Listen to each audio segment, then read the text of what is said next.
Hello and welcome to the Super Cup here in Japan for another exciting double round, which could be very, very interesting. And it's a fantastic track, and we'll be seeing quite a few, possibly quite a few good battles around here. It always provides good racing, and seemingly, according to yesterday, it has been very clean. So we can only cross our fingers that today's racing is going to be just as clean, or cleaner, maybe even. And just to start off, we have something very interesting to talk about, that Alex Siebel actually did not get pole position. So Alex Siebel actually is second, was second in qualifying. We are already in warm-up at this point, and Alex Siebel was 9,000ths of a second behind the pole sitter, Dennis Jordan. We do have a couple back of the grid penalties, which will affect some of the drivers that would be up there as well, likes of Jason Muscat and Jeffrey Fournier.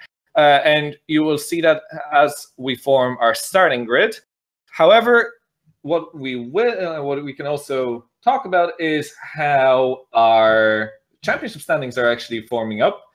And it seems like Alex Siebel is definitely running away with it, especially after a double win last time around. Even though Dino Paolini has had a run of 5 consecutive second-place finishes from Belgium, all the way until the first race of Singapore, he is now 40 points behind Alex Siebel, who's the leader.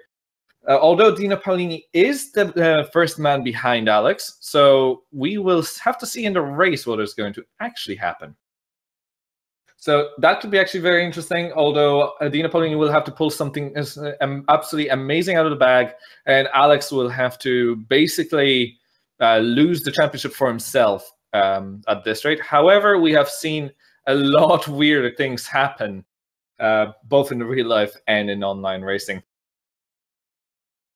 So apart from that, this round is, of course, a double round, like every single one of our Super Cup rounds. With the Japan race, just need a second. The first race is our feature race of 31 laps. So a very long race for a track that will definitely be quite hard on tires, with a lot of very fast sweeping corners. And we have 18 laps for a second sprint race. So sometimes I nearly feel like the second race is the more crucial one on the tires, because everybody has to worry about them so much. So that's going to be very interesting. And I think the tires here are going to be playing a key part, just like we have seen in the last couple races as well, to be honest. And I would, with such a heavy track on fast corners, I would be expecting very similar strategy to what we've seen in Belgium and Singapore, with basically a 2 pit stop run from all the drivers in the feature race, and a full-on run in feature race with quite a bit of tire saving, to be honest. So with that said, it seems like we're going to have a dry race by the looks of it, and probably drivers will be quite happy with that. And we do have, again, a couple back of the grid demotions from the qualifying, and a 1-5 slot grid demotion for Sandeep Choda.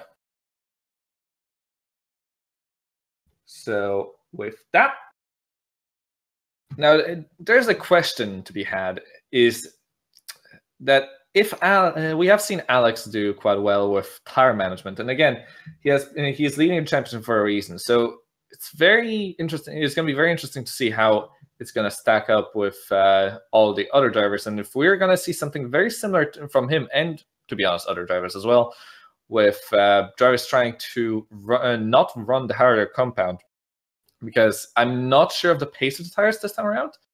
But I would only assume that the hard tires, or the medium tires, I'm not sure if they're medium or hard designated at least, they're probably going to be quite a few seconds slower, which would signify that people may come into the pits on the very last lap and just run a single token lap on those tires. And as we are nearing the end of warm-up, we should be going for a formation lap in just a minute or so.